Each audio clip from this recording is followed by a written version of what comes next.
Hello. I haven't seen you in a while. $5 million. For $5 million, this could be yours. That was the first of the cards. You know what that card is? Gold card. It's the gold card. The Trump card, gold card. Who's the first buyer? Me. I'm the first. I don't know, but I'm the first buyer. It'll be out in about less than 2 weeks, probably. Pretty exciting, right? Ready for some questions? Anybody want to buy one? Okay, let's go. First, we'd love to get your reaction, sir, to what's going on in the financial markets today. Well, I mean, it's to be expected. This is a patient that was very sick. We really inherited a terrible economy, as you know, with a lot of problems, including loss of manufacturing and plants closed up all over the country. You know, we've lost 90,000 plants since NAFTA, if you think of that. 90,000. It's not even believable. And about 6 million jobs. And so it was a sick patient. It went through an operation on Liberation Day, and it's going to be a booming country, a very booming country. It's going to be amazing, actually. And we see it because we have trillions of dollars committed to come in, trillions. Sir, can I ask you, when you say that it was an operation and the patient's healthy now, does that mean you see us as kind of towards the high water mark in terms of how high? Sure. The operation's over, and now we let it settle in. You see the plants are starting to construction already. We have many plants. Indiana, massive auto plant, the Honda, and we have so many plants, and they'll be under construction. And as they start to build, you're going to see a lot of construction jobs, and you're going to see a lot of jobs when they open. Does that mean chips and pharma tariffs are not on the table? Starting very soon. The chips are starting very soon. The pharma is going to be starting to come in, I think, at a level that you haven't really seen before. We are looking at pharma right now, pharmaceuticals as a separate category, and we'll be announcing that sometime in the near future, not too distant future. That's under review right now. Are you negotiating with partners currently? What we have is we have a set of tariffs based on what they've been charging us. That's reciprocal. And those tariffs have come in, and every country's called us. That's the beauty of what we do. We put ourselves in the driver's seat. If we would have asked some of these countries, almost most of these countries, to do us a favor, they would have said, no, now they'll do anything for us. But we have tariffs, they've been set, and it's going to make our country very rich. Are you open to deals with these countries if they're calling you? Well, it depends. If somebody said that we're going to give you something that's so phenomenal, as long as they're giving us something that's good. For instance, with TikTok as an example, we have a situation with TikTok where China will probably say, we'll approve a deal, but will you do something on the tariff? The tariffs give us great power to negotiate. Always have. I've used it very well in the first administration, as you saw, but now we're taking it to a whole new level because it's a worldwide situation. And it's very exciting to see. And what it's done is driven a lot of great companies to our country, and you're going to see construction starting all over. I already got a couple of calls from Lee Zeldin from Environmental. He's got some big plans to approve. Like really big plans. How long will it take to get American manufacturing to where you would like to see it?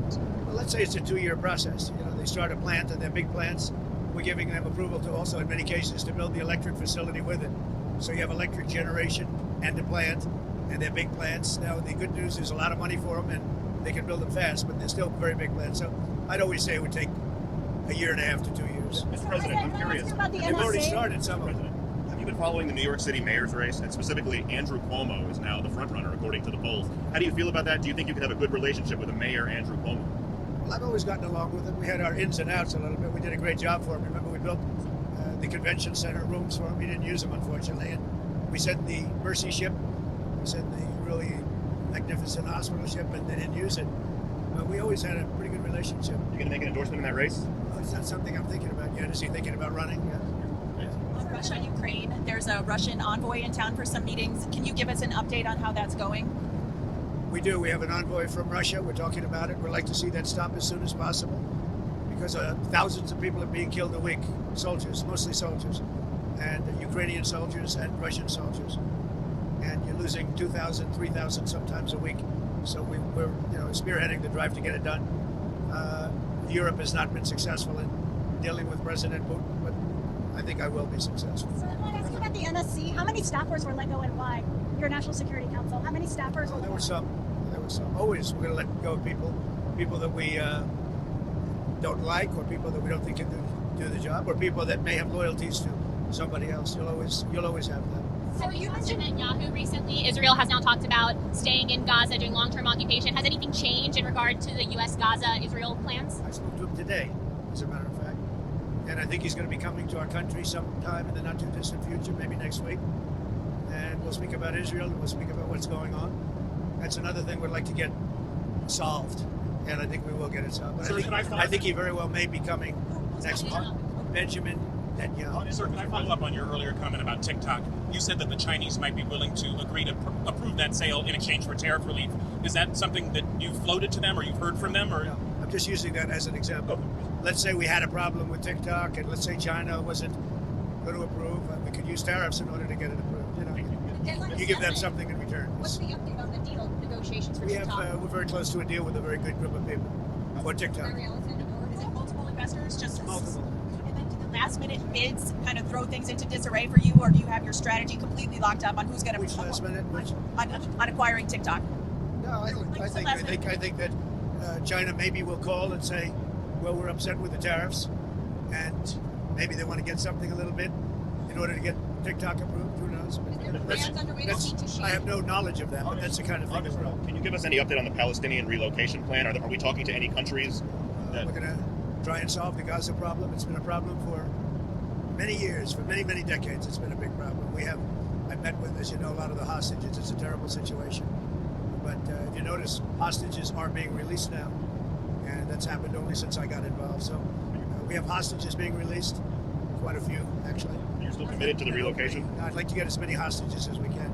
And then Gaza is a very, very important thing. It's been under siege for many, many years, and it's a shame. It's a shame. A lot of people die in Gaza. Gaza's been a place we have a lot of people die. A lot of bad things happen in Gaza. We'll see what we can do about it. Dinner tonight. Can you tell us about it? Who's going to be there? Any leaders? So dinner tonight is I have a couple of them actually, but a lot of it's based around charity. It's at Doral, and we raise a lot of money for charities. We're going to also have having one of the big professional golf tournament there live, and that'll take place over the next few days at Doral from I guess tomorrow till I think they have a pro-am right now, but I'll be speaking tonight. I think I'm making a speech to the players, great players, some of the best players in the world, and ultimately, hopefully, the two tours are going to merge. That would be good. I'm involved in that too, but hopefully, we're going to get the two tours to merge. You have the PGA Tour, you have the LIV Tour, and I think having them merge would be a great thing. Mr. President, about the tariffs, do you have any message for the American businesses that might feel the impact of any reciprocal tariffs coming from the EU, for example, or from other countries? I think it's going to all work out. Remember, there are no tariffs if you build your plant or you build your product, make your product in the U.S. And so a lot of people, there's going to be a transition period because they're going to be building instead of paying tariffs to some other place. But there are no tariffs. If you think there are no tariffs, all you have to do is make your product in the United States. So and a lot of people are doing that. They're moving, like the auto companies. I know I spoke to 2 of the 4 or 5 that are really active, and they've already started moving their parts making things out of Mexico, out of Canada, and into the United States. So do you have a Speak to any sense of CEOs today? how long Elon Musk's mission will last and when he will depart? Well, Elon is fantastic, and I think he's a patriot, and I think it's a shame what they're doing with his car company, and a great car. It's a great car, great product, and it tells you what a patriot he is. He's amazing. No, as long as I like smart people, and he's a smart person. I also like him personally. When he endorsed me, that's when I really got to know him. I knew him a little bit before that, but not much, and then he endorsed me, and it was a very strong, embracing endorsement, as we all know. And I would say Elon will stay for a certain period of time, and then he's going to want to get back to his businesses full time. But he's done a fantastic job. We found hundreds of, think of it, just hundreds of, we found millions of dollars of fraud and abuse and waste, and they're still going. They're going strong. They found something today that's horrible.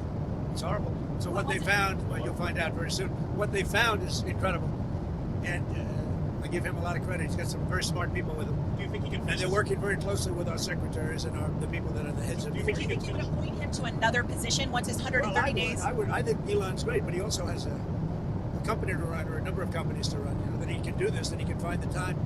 He loves the country, that's why he does it. But we're in no rush. But they'll be appointed which time Elon's going to have to leave. So you Is mentioned it auto a companies. specific date on when he's out? I would think a few months.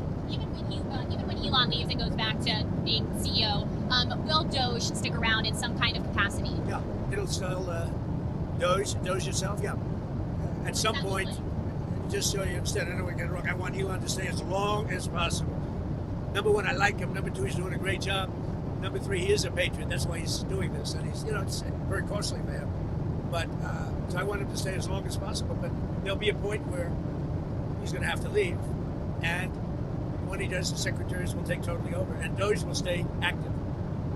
We have a lot of smart people. A lot of those people, I believe, are going to go into the agencies, and they'll work on it from the inside. You mentioned auto companies that you've been speaking with. Have you spoken to any executives today? Yeah. I don't want to say who, but I speak to a lot of the auto executives. But we have much more than autos. We have chips coming in. We have steel coming But do in. they call The asking steel for factories. exemptions? The steel factories are opening up and expanding at levels that people have not seen. Also, Can you tell us a little bit about your meeting with Laura Loomer and Mike Waltz today, and how that came about? So Laura Loomer is a very good patriot. She's a very strong person, and I saw her yesterday for a little while. She makes recommendations of things and people, and sometimes I listen to those recommendations, like I do with everybody.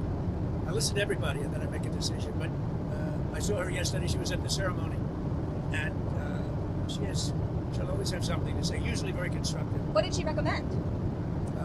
She recommended certain people for jobs. Adding to the administration, not Who did you not recommend? firing. Well, she'll recommend that too. But yesterday she recommended some people for jobs. Could she have anything to do with the NSC aides who